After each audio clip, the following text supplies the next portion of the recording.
അപ്പോൾ ഇന്നത്തെ നമ്മുടെ ഐറ്റം എന്ന് പറയുന്നത് ഓണം സ്പെഷ്യൽ നല്ല കിടിലം ഒരു അടപ്രഥമനാട്ടോ. അപ്പോൾ നമ്മളിവിടെ 2 പാക്കറ്റ് അരിയുടെ അട എടുത്തിട്ടുണ്ട്. അരിയുടെ അട എടുത്തെന്ന് പറഞ്ഞു കഴിഞ്ഞാൽ അരിയുടെ അടയ്ക്ക് കേട്ടോ കുറച്ചുകൂടെ നല്ല ടേസ്റ്റ്. അതുകൊണ്ട് നമ്മളിവിടെ അരിയുടെ അട എടുത്തത്. അപ്പോൾ ഇനി ഒരു പാത്രം എടുക്കുക. അതിനകത്തോട്ട് നമുക്ക് ആവശ്യമായിട്ടുള്ള വെള്ളം ഒഴിച്ചു കൊടുക്കുക. വെള്ളം ഒഴിച്ചതിന് ശേഷം നമുക്ക് ഇതിനകത്തോട്ട് 2 സ്പൂൺ വെളിച്ചെണ്ണ ചേർക്കുക. നമ്മൾ ഈ വെളിച്ചെണ്ണ ഒഴിക്കുന്നത് അത് തമ്മിൽ ഒട്ടിപ്പിടിക്കാതിരിക്കാനായിട്ട്. ഒട്ടിപ്പിടിച്ച് കഴിഞ്ഞാൽ വലിയ കട്ടിയായിട്ട് ഒരു ടേസ്റ്റ് കാണത്തില്ല. അങ്ങനെ നമ്മൾ വെളിച്ചെണ്ണ ചേർക്കുക. ഇനി ഇത് നല്ലപോലെ തിളച്ചതിന് ശേഷം നമ്മൾ അട എടുത്ത് ഇതിനകത്തോട്ട് ഇട്ട് കൊടുക്കുക.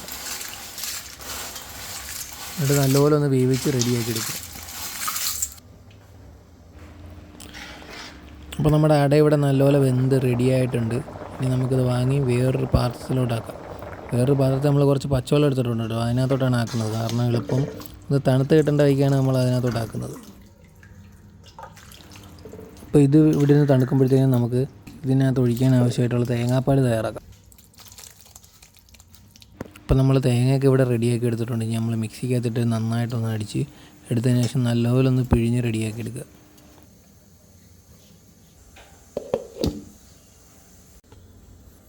അപ്പോൾ ഇവിടെ അരച്ചെടുത്ത ഈ തേങ്ങയ്ക്കകത്തുനിന്ന് നമ്മൾ 2 പ്രാവശ്യമായിട്ട് തേങ്ങാപ്പാൽ പിഴിഞ്ഞെടുക്കുക. അത് 1-ാം പാൽ 2-ാം പാൽ എന്ന് പറഞ്ഞ് 2 പ്രാവശ്യമായിട്ടാണ് നമ്മൾ തേങ്ങാപ്പാൽ പിഴിഞ്ഞെടുക്കുന്നത്. അപ്പോൾ നല്ലപോലെ അത് പിഴിഞ്ഞെടുത്ത് റെഡിയാക്കണം. അപ്പോൾ നമ്മളിവിടെ തേങ്ങാപ്പാൽ ഇവിടെ റെഡി ആയിട്ടുണ്ട്.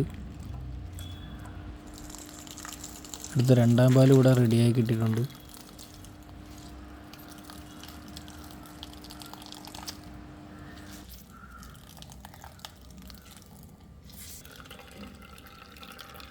അപ്പോൾ ഇതിനകത്തോട്ട് ഇനി മധുരത്തിന് ആവശ്യമായിട്ടുള്ള ശർക്കര നമുക്ക് ഉരുക്കിയെടുക്കാം. ശർക്കര എടുത്ത് കുറച്ച് വെള്ളം കൂടെ ഒഴിച്ച് ഗ്യാസ് വെച്ച് നന്നായിട്ടൊന്ന് റെഡിയാക്കി എടുക്കുക. അപ്പോൾ നമ്മുടെ ശർക്കര ഇവിടെ റെഡി ആയിട്ടുണ്ട്. ഇനി നമുക്കൊന്ന് അരിച്ചെടുക്കാം.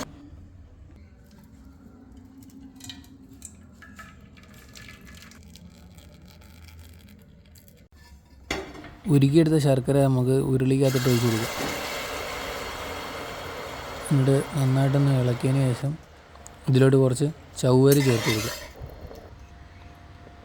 ചവ്വരി ചേർത്ത് കൊടുത്ത് നന്നായിട്ടൊന്ന് ഇളക്കി റെഡിയാക്കി എടുത്തതിന് ശേഷം നമ്മൾ തയ്യാറാക്കി വെച്ചേക്കുന്ന അട നമുക്കിതിനകത്തോട്ട് ചേർത്ത് കൊടുക്കുക.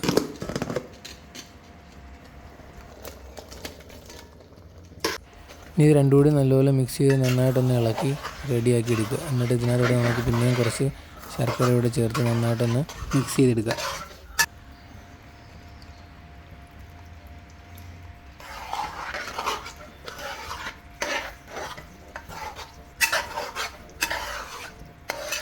ഇനി നമുക്ക് ഇതിനകത്തോട്ട് കുറച്ച് തേങ്ങാപ്പാൽ ചേർത്ത് കൊടുക്കാം. തേങ്ങാപ്പാൽ നമ്മൾ 2-ാം പാലാണ് കേട്ടോ ആദ്യം ചേർത്ത് കൊടുക്കുന്നത്.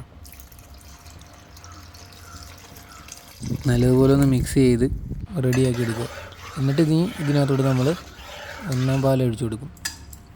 അതുകൂടി ഒഴിച്ച് നന്നായിട്ടൊന്ന് മിക്സ് ചെയ്ത് റെഡിയാക്കി എടുക്കുക.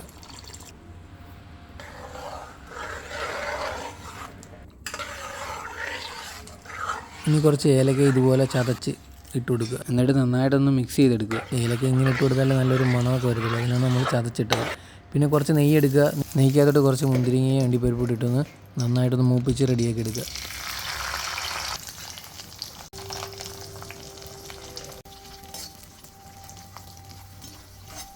അപ്പോൾ മുന്തിരി അണ്ടിപ്പരിപ്പ് നല്ലപോലെ മൂത്ത് റെഡി ആയിട്ടുണ്ട്. ഇനി നമുക്കതെടുത്ത് പായസത്തിലോട്ട് ചേർത്ത് കൊടുക്കാം.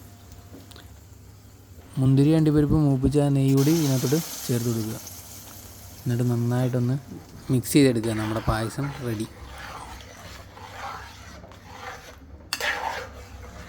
അപ്പോൾ നമ്മുടെ ഓണം സ്പെഷ്യൽ അടപ്രഥമൻ ഇവിടെ റെഡി ആയിട്ടുണ്ട്. അപ്പോൾ ഇതെല്ലാവരും ഒന്ന് ട്രൈ ചെയ്യാൻ നല്ല കിടിലം ഒരു ഐറ്റമാണ്.